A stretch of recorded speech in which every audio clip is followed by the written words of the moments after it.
water pump there. So I'll start off slow, and if I need to get more pressure in the water, I can always decrease the size of this as I go fit.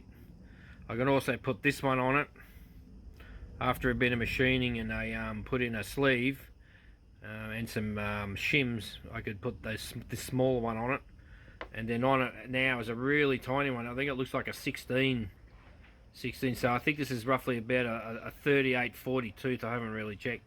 If this is a 16, then it's driving well over 2 to 1 already. So if this engine's doing, say, 10,000 RPM, just say it does, this pulley's going to be doing like 20k plus, and it's going to, you know, destroy the belt eventually.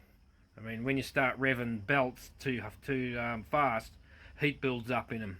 It just naturally does that, and it won't last. But anyway, that's the sort of pulley configuration I'm sort of looking at, and that's where I think I'm going to put the pump. And another thing I've noticed, there's not much area around here to mount it. There's no bolts, holes, or anything to try and mount this pump on. I want to make the pump swing, sort of swing, so I can adjust the belt tension. I need it to do that, but I need to figure out, make a bracket for this thing, this pump.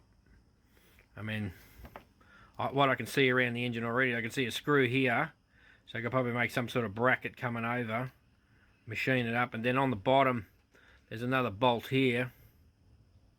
The head bolt could be handy to, you know, try and mount it on somehow. My conclusion is to put the pump here. It's less interference on the engine, and I reckon it looks pretty good, and it's very convenient position. I'll just leave it at that.